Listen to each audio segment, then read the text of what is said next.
Hi, guys. We're going to be continuing our discussion about the Constitution and government. I'm using the old government textbook because this is the one that I have on hand.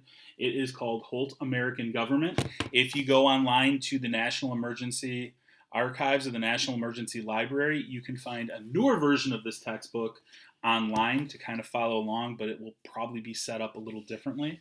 We're going to be talking about the basic principles of the Constitution today. So, the Constitution sets forth the powers that the citizens of the United States grant the federal government. This means that the Constitution establishes rules that the U.S. government must observe. Five main principles form the basis of these rules: popular sovereignty, limited government, separation of powers, checks and balances, and federalism. These principles reflect the framers' desire to establish a national government that serves the people, prevents the concentration and abuse of power, and respects the rights of states. So we are going to start by talking about popular sovereignty. For a government truly to serve the people, it must be based on popular sovereignty. Sovereignty is the absolute authority that a government has over its citizens. Popular sovereignty means that the government's authority comes from the people. The principle of popular sovereignty can be found throughout the U.S. Constitution. For example, the preamble or introduction to the Constitution begins, "We, the people of the United States, do ordain and establish this Constitution of the United States of America." This passage points out that it is the people themselves who have given the Constitution its authority to create the U.S. government. The Constitution further establishes the people's authority by setting rules for the election of government officials.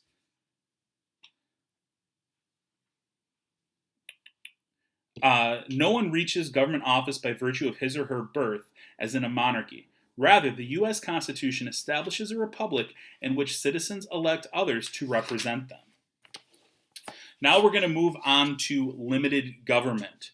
So, a government also cannot truly serve the people if it has unlimited power. Therefore, the Constitution established a limited government. As noted in Chapter 2, the English colonists brought the ideal of limited government to North America.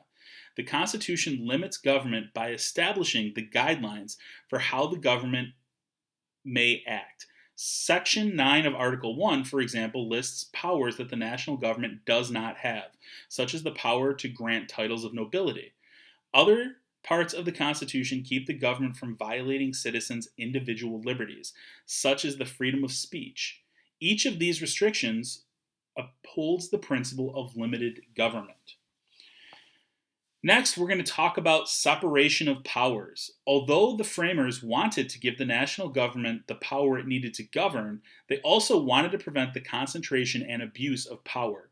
They designed the Constitution to divide the responsibilities of government among three branches.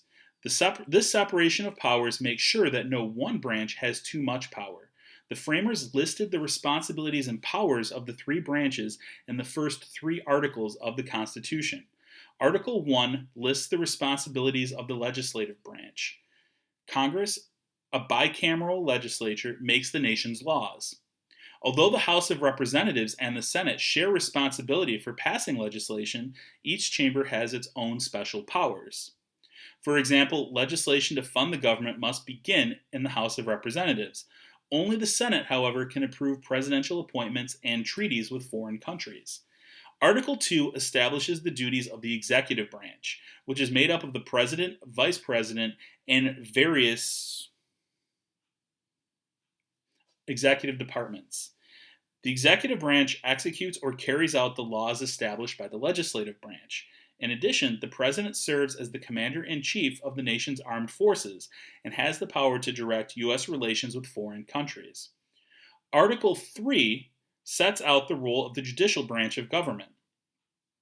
The Constitution establishes a Supreme Court as the nation's highest court and gives Congress the authority to establish courts below the Supreme Court. So far we have talked about three of those basic principles that the Constitution is built upon. The idea of popular sovereignty, the idea of limited government, and the idea of separation of powers. In the next video, we will finish up these basic principles. Until then, stay safe and hope to see you soon.